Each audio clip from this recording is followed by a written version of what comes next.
Ito yung lumabas sa tawas. Sibak yung mga MOSFET talaga. Literal na sibak. Ayan o. Biak. Ayan. O.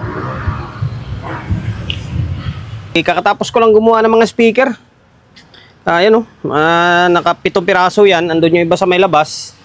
Ngayon, balik tayo sa may power amplifier kasi yan o. Nakakamada na naman sila o. Eto, kasama to ng mga speaker na pinagawa sa atin yung 7. Kasama ito. Kailangan kapag kunin yung 7 na yon, sabay ito. Kasi gagamitin nila pang line array daw. Okay, category 5.0 na ayan, gawa ng live. Ngayon, ang issue nito, kaya din rito sa atin, yung channel 1 daw is may problema. Okay, nung tiningnan ko, ito nga, nakahang na siya. Nakahang na, tapos yung MOSFET, tingnan nyo.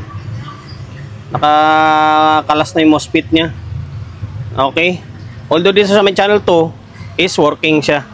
Working siya kasi nagsukat na ako ng biasing. Normal siya, working. And then, eto. Meron ako napansin, naka-fix bias na siya. Oh. Ano, naka-fix bias na. Yan o. Ang ginaya yata nila yung vlog natin. Yan, naka-fix na. Pero hindi ko to gawa Hindi ko to gawa. Nakasabihin nyo gawa ko ito. Hindi ko to gawa. Kahit ito, hindi naman ako naglalagay ng glow stick Ayan mo, okay rin ang ginawa nila kasi pang kwan pang kalaban sa alog. Ngayon, nakahang na ito, baklasin natin ito. Yan na yung pinaka-pagpupukusan natin. And then, dito, kukuha na lang tayo ng idea dito kung sakaling nahirapan tayo. Okay?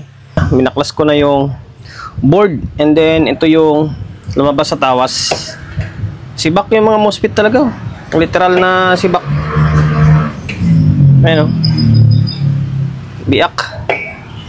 Ayan. O. Ano kayang barlyo nilagay nila rito?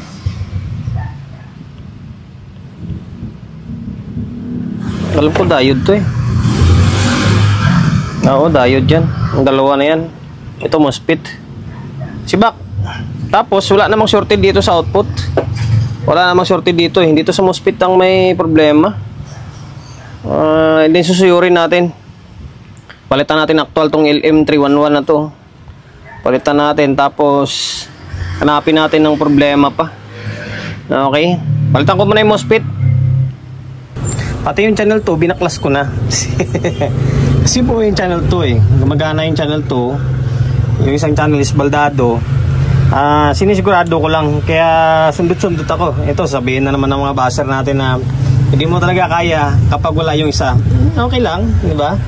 Okay lang kung sasabihin nyo yung ganun. Basta ako, diskarte ko to para sigurado na di ba? Hindi ako malusutan. Kasi good yung kabila. Binaklas natin. Tapos tusok-tusok tayo.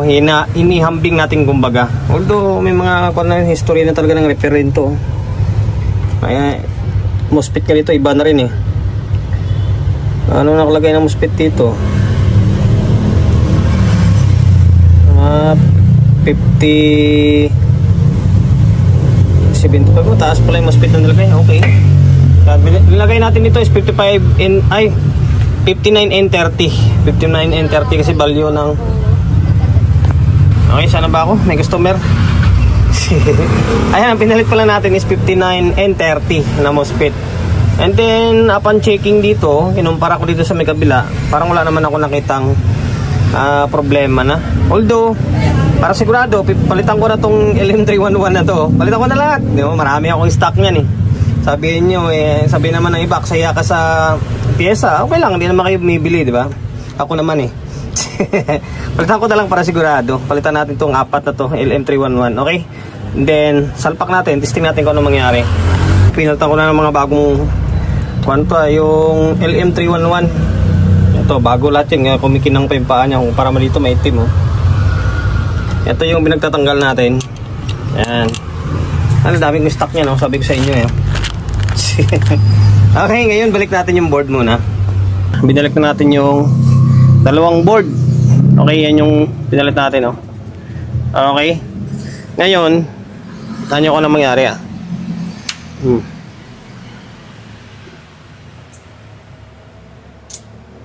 Okay, naka-normal na siya.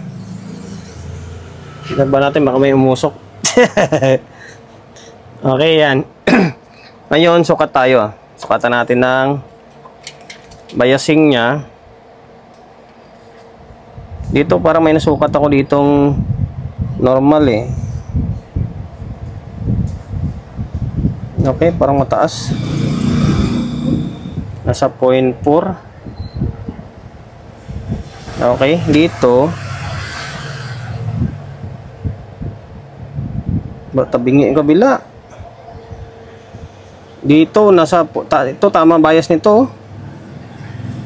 Sa 0.3 lang. Paras naka-fix bias yan ha. Ba't ganun no? Mataas dito. Bira oh, parang channel 2 may problema rin pala. Ngayon, parang mataas talaga eh. Lagyan natin ng speaker muna. Okay. Tingnan natin kung ano mangyari. Yung mataas yung kabila ah. Kailangan lagay tayo ng speaker. This channel 1 nang ni-repair natin ah. Naging normal na yung bias sa channel 1 eh. Kailangan medyo mahirap. Okay. Ayan. Ngayon. On. Yung laptop natin. Ito, naka-play na to. Nag-relay na. Normal. Ayan, channel 1. Ayan, may audio na siya.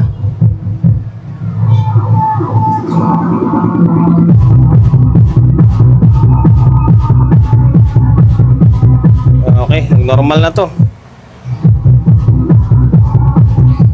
Take note, yung pinalitan natin, 4 na MOSFET ha. 4 na MOSFET, 4 na LM311. Dito, may audio rin. Ay, wala. Nagpo-protect siya. Ay, nagki-clip. Akala ko okay na. Akala ko okay itong channel to. May problema rin pala. Ngayon, gagawin natin dito. Ito, working na ito eh. Nag-working dito. Dito, parang tumaas yung bias nito. Okay, suyod naman tayo sa channel 2. Pambira. Nilatan ko ulit lahat ng LM311 to eh. Sa may stepper nya. Parang hindi siya nag-i-step eh. Ayan, dami kong pamalit niya no. Okay, ngayon, tingnan natin ano mangyari. Kailangan kapag ibubulyum mo siya, halos ma-pull mo, dapat hindi magki-clip siya. Okay, gumagana pa rin laptop natin doon. May nakakabit na audio and then speaker yan. Ito na. Kanina, dito pa lang, nagki-clip na yan or nagki-clip protect na siya. Ngayon, oh. Diba? Napo-pull mo na siya, oh. Napo-pull mo na siya. Itong channel 1, same lang din yan.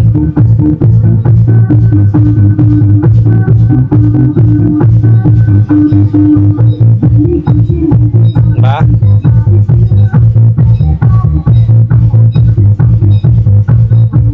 Makaka-copyright ako. Okay na, working na.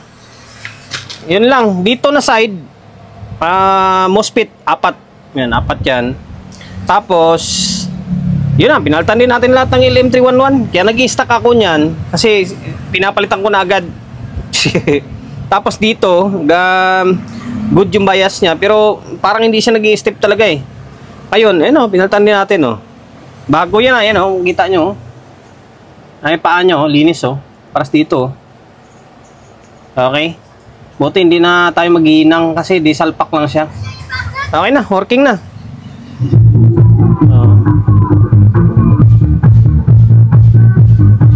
Okay, hanggang dito na lang yung video natin. Naway, nakapagbigay ideya tayo. Yun lang, kung ano sa tingin yung kapag kailangan lang naman dyan, i-check nyo yung dapat i-check, di ba? Tapos, palitan nyo na. Kung sa tingin yung may problema, palitan nyo na. Kaya kailangan may stock talaga laging mga pyesa. Okay, ang naiwan ito, yung mga speaker dito, wala na, nakuha na. Hindi umabot to. Next batch na lang to, sabay sa may beam and then mixer nila ni Bossing. Okay, taga Karamuan, Bicol pala. Okay na, working na, category 5.0. Promotion bago tayo magtapos, siyempre shop natin, Solid G Electronics Repair Shop, number 61 Don Julio Gregorio Street, sa Uyo Road, sa Uyo, Quezon City. Social media pages natin, so kung hindi pa nakapag-follow, paki-follow, and then syempre paki-share na video natin sa my Facebook, YouTube channel. So kung hindi pa nakapag-subscribe, paki-subscribe, like, share, and then syempre paki-hit ng bell button sa gilid para updated ka sa mga susunod na video na i-upload ko. Ingat, God bless, and then peace out and lahat.